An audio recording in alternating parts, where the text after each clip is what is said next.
This is Alex, and welcome to Barely Braided, where we're taking a deep dive into foster care, adoption, and all things parenting, even the sticky stuff.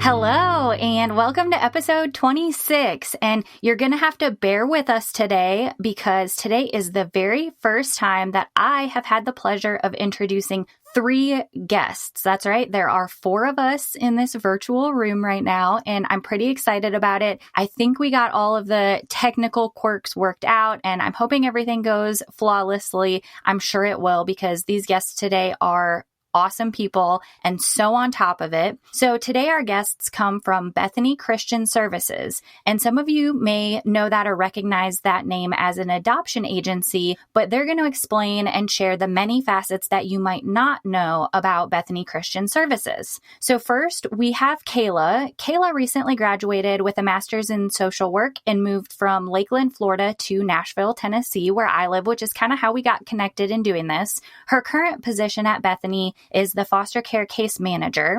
We also have joining us today Jil. Jil spent time in Honduras living and teaching English. She began with Bethany when the Transitional foster care program began in late 2018. And then in January of this year, she began working in recruiting and training. And we also have Brooke with us today. She graduated from Austin P in 2017 with a bachelor's degree in social work. She also spent time working in a Montessori school with young children and began her career with Bethany as an adoption specialist working with domestic infant adoptive families. She then transitioned into her current role, licensing specialist for refugee transitional foster care in December of 2018. So we have many specialties on this call today. I know we're going to learn a lot. So thank you all for being here. I'm excited to get to chatting with you. Yes, thank you for having us. We are so excited too. We're happy to be here.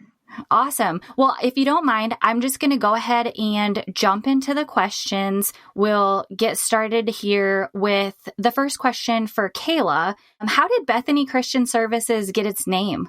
Yeah, so that part in particular is interesting. Bethany, none of our original founders had the name Bethany, but it was taken from the story of Jesus. So his time living out his ministry here on earth, he had Bethany as a town, as a refuge for himself. He had a lot of dear friends that lived there. So just as Bethany was a refuge for Jesus, we hope that Bethany Christian Services is a refuge for those in need, really throughout the United States and throughout the world.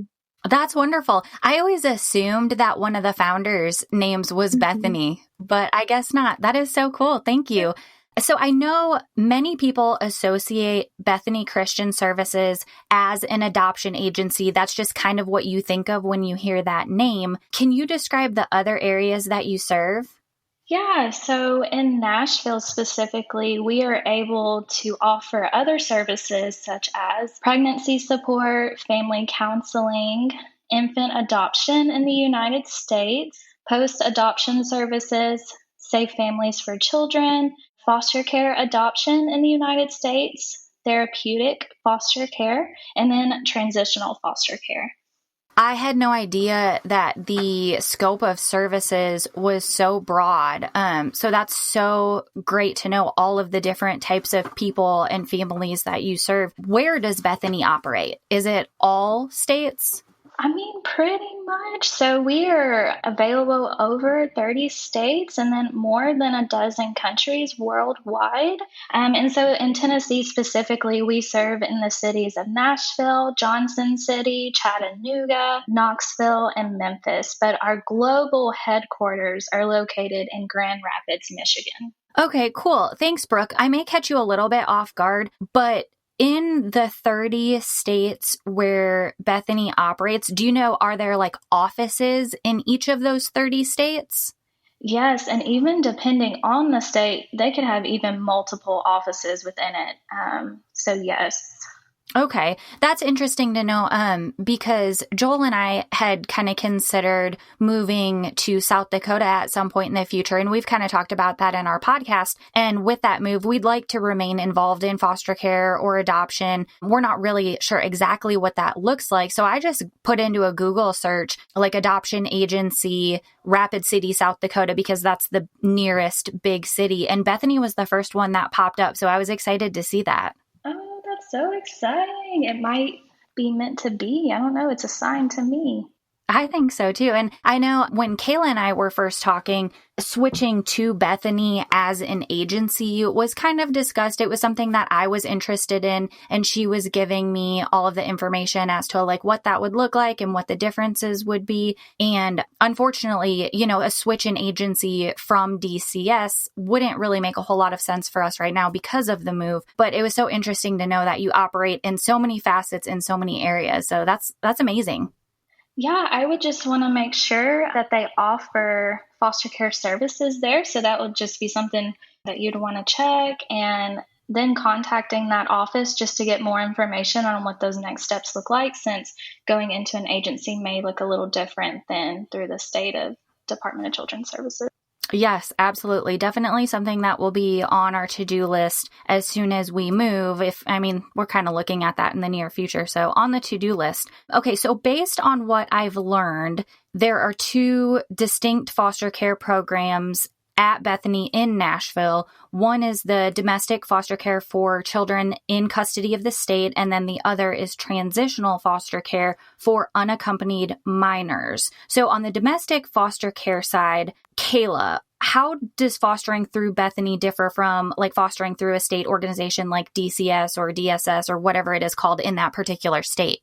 Yeah, so this is kind of tough to answer because I know you have listeners from all over the United States, and each state has their own little twist on the child welfare system. So it could differ slightly from Tennessee or drastically. But as for Tennessee's Department of Children's Services contracts out with different providers to help provide more homes for children and teens in foster care, as well as to help provide for like some more specified needs. So in particular, when you foster through Bethany, you become licensed to be a therapeutic foster home, and another name for that is a treatment foster home.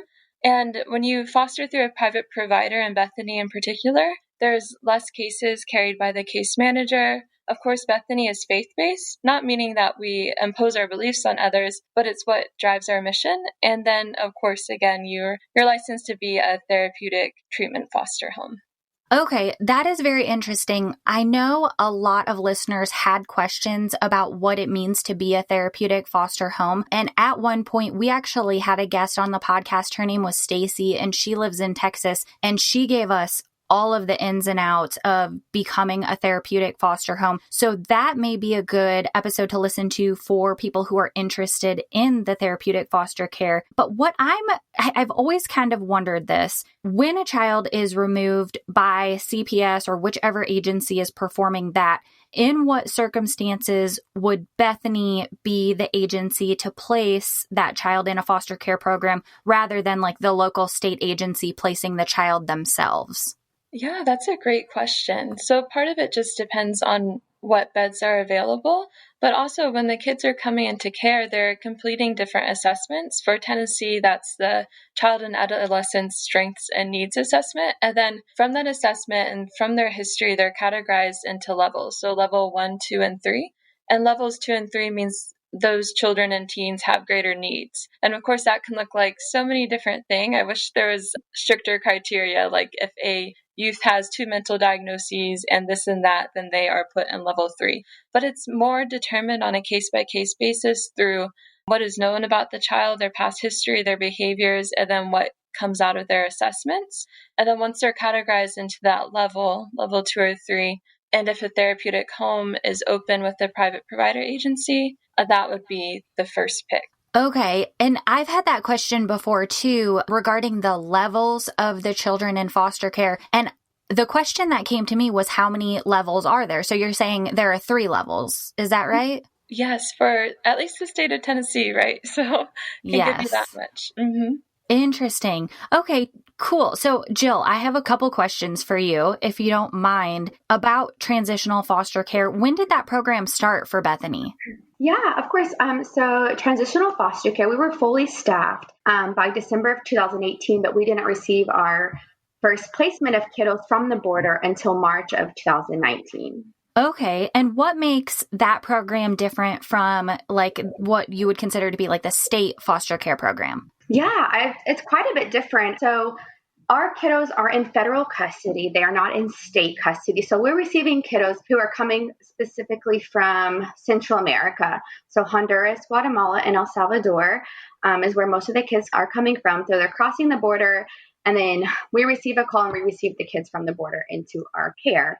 So due to the children being in federal custody, there are some just different guidelines and policies that we follow.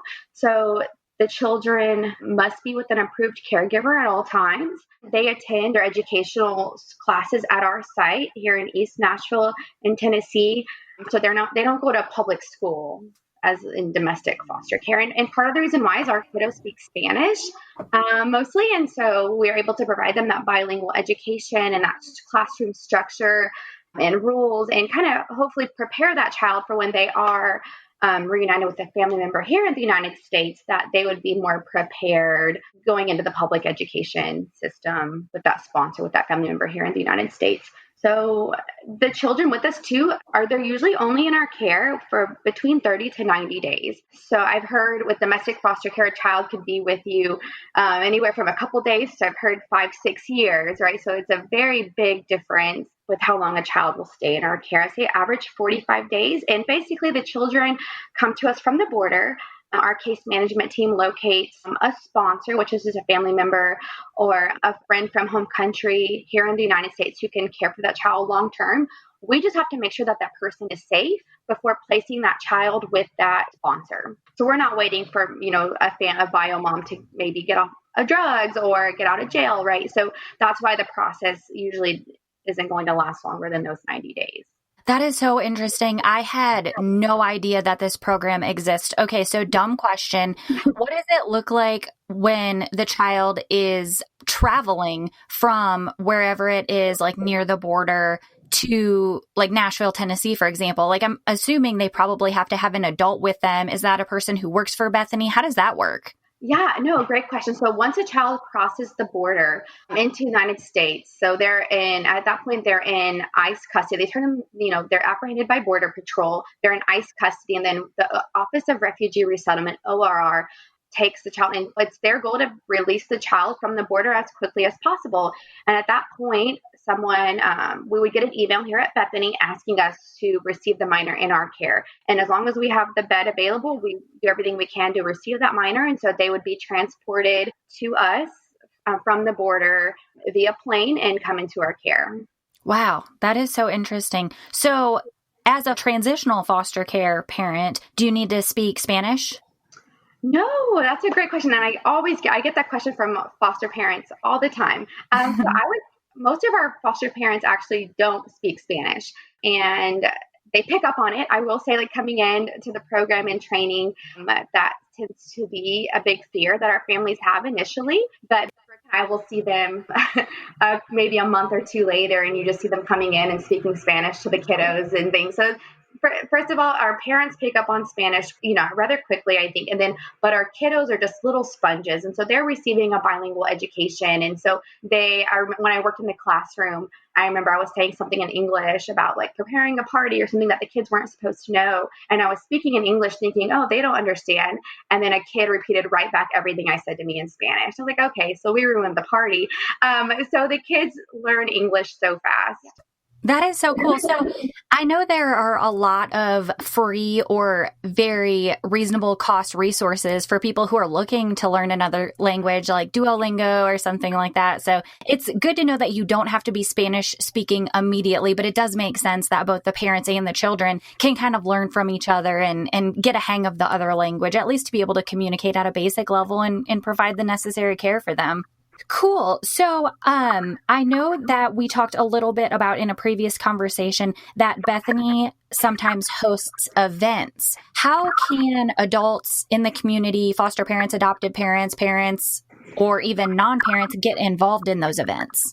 Yeah, so things are a little weird right now, just in the state of the world. But I would love to leave my contact information. I know on your podcast page, if you could give our information out, like email addresses, and I could be contacted if people are interested in events, specifically with transitional foster care. But also Bethany.org/events. You can also find events in your city too. So you can look up your city or your state at the Bethany website and just find out there's an events page. And there you can find events that are happening, that could potentially be happening in your area. And a lot of things are going to be virtual now, but you can still be involved.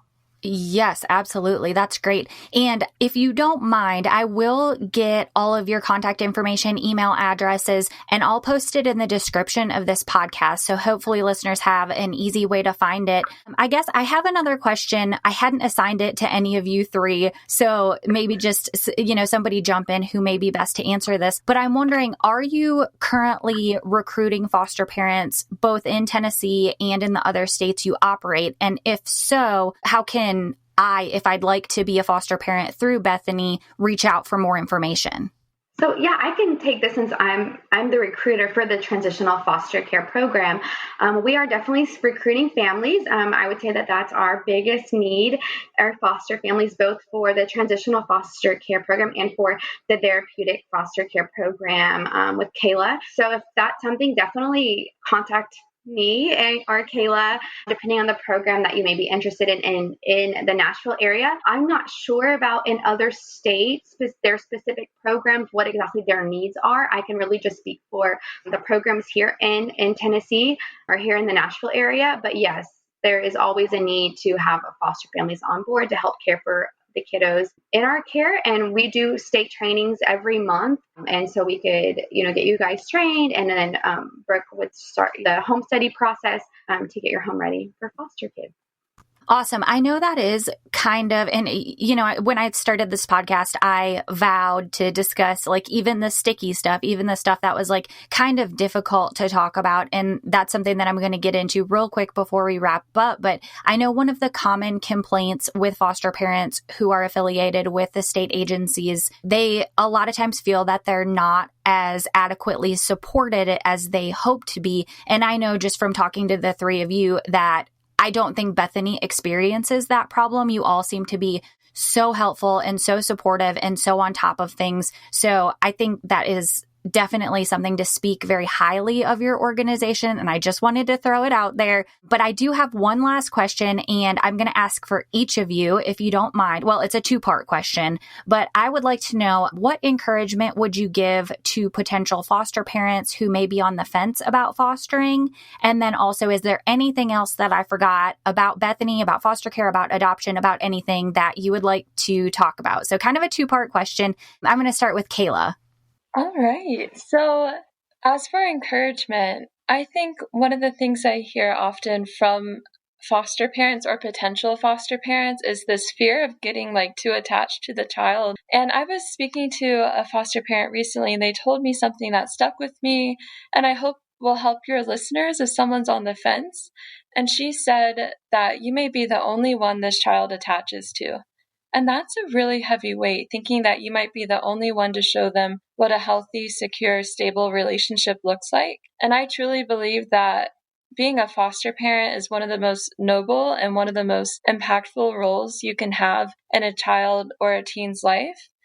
Just to think that these children and these teens, they come from such hard places, and you have the ability to be a healer in this situation. Not necessarily you heal all, but you can help heal by providing a safe haven and also just being that trusted adult so they can grow and thrive. And I know what I just said, it sounds like a lot of rainbows and daisies, and it's not easy, but not many great things in life come easily. And for the second part of the question about Bethany and just anything else, I appreciate the kind words you shared about Bethany and your impression of us. So thank you, Alex, for that. And I would say it's spot on. We know foster parents are gems. You guys are like gold. I mean, the things you do day out and day in for these children are amazing. And if you are in another state and you are curious about Bethany and are looking to contact to see if there is a need for your particular area, if you go to bethany.org, there's a little button you can click in the upper right called Contact Us, and you just put in your contact information, you put in your postal code and what you're interested in, and then someone from that area around that postal code will reach out to you. Yep, that's all I gotta say. Oh, that definitely makes it easy. I know I've been on your website in the past. It's easy to navigate. There's a ton of information there.